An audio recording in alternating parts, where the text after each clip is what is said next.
Hey, welcome back to Dom Time. Joining us tonight, Kevin Reardon from the Philadelphia Inquirer, Sean Walsh from the Philadelphia Daily News, breaking down all the issues that have happened over the last week. Some of them just pop culture.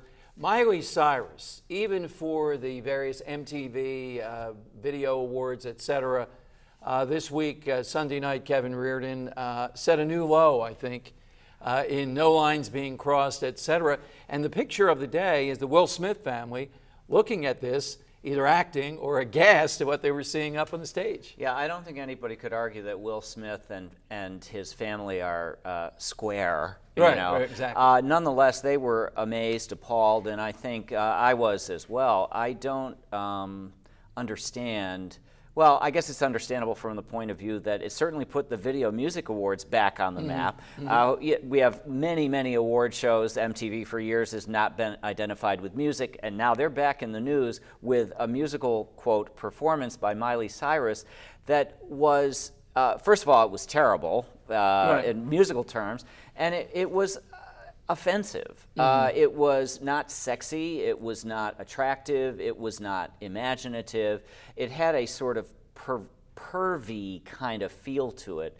And also, she can't sing. Hey, I think this is what you ought to be writing about and covering. That was a great review. I admire it.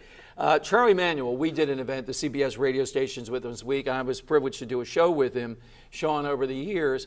And Charlie Manuel, the farewell to Manuel, despite the messy ending, was amazing as far as a beloved figure. He did win a World Series, the first team to actually win since 1983, I guess. He broke through. But there was more than that with Manuel. I think so. I think that people of Philadelphia really connected with him. He seemed like a down-to-earth guy, a hard worker, and he seemed honest in press conferences. And I think people really connected with him and were sad to see him go. And we're angry to see him go the way he did, the way that he was not allowed to receive the award for his 1,000th win, and right, exactly. It was very messy. Sudden. Let's talk about TV. I don't know with you guys. I have the list here of the zip codes in America. New York likes my favorite show on TV, Breaking Bad. Philadelphia, not even in the top 20. The top shows we've had, Philadelphia Eagles preseason football, the biggest in the country of any hometown, number one. This is a football town. Under the Dome, go figure, 60 Minutes. I wouldn't have guessed that. America's Got Talent, and Rizzoli and Isles of TNT, Cagney and Lacey, but on TNT. What would you say, or any of those appeal to you as a typical Philadelphia area person? Well, I think Under the Dome is a good show. Right. And Stephen King is an industry unto Right. himself. And it's no surprise. I didn't grow up in Philadelphia, but I've lived in the area many, many years. And for the Eagles preseason to be number one doesn't surprise me at all. The other piece that I found interesting was 60 Minutes. You know, talk about an industry or a force. 60 Minutes has probably been in the top 10 nationally for 30 or 40 years. And that Philadelphia would still find its way to 60 Minutes on Sunday night, I find that heartening. I do. It's amazing, too. It's not all Miley Cyrus. There still is hope here in the Philadelphia area. How about you, Sean? Any of those appeal to you? I think so. We got the brains and the brute with the 60 Minutes Right. and then the Eagles game. That's not surprising at all, though, that the Eagles game is number one. Number one in the nation, as far as we know, Compared the to hometown preseason games. That's how big it is. This is a true sports town. Yeah. I am surprised about Breaking Bad not breaking into the top 10 in Philly. It's an edgy show, and it has an anti-hero. It has an urban feel, a true crime kind of feel.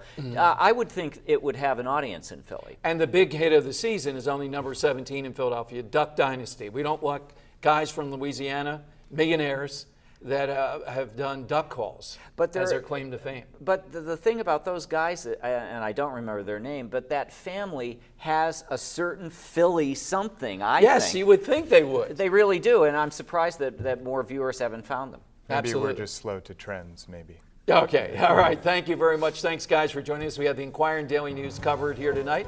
Coming up on Dom Time, what I did on my summer vacation and why I think you might want to try it too. Straight ahead on Dom Time.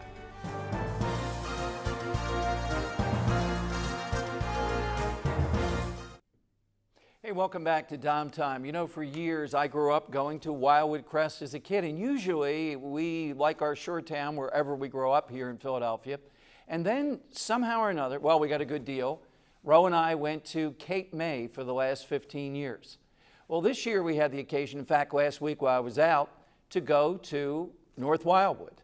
And I knew that North Wildwood versus the center of Wildwood was up and coming, a lot of development, a lot of action, but nice, quiet rental spots close to the boardwalk, close to the beach.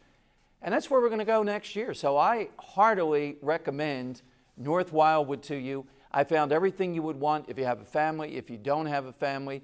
It's right there, and they seem to really be on the rise with a lot of developments, a lot of infrastructure, a lot of the things that you would really like. And I think that the center of Wildwood is making an effort. They have a tougher time. It is more honky-tonk. But the mayor I've had on recently, Mayor Ernie Triano, has done a good job. The boardwalk didn't look as scruffy, as difficult with all the bands and saggy pants and things that he's done. So I had a great time. I would recommend the Wildwoods or Cape May to you. The Jersey Shore is back. It seemed to be that Hurricane Sandy has not done any long-term damage. Most places were open and ready for business. Still time to get there and enjoy. Hey, why not join us tomorrow night, every night at 7 p.m. right here on Dom Time.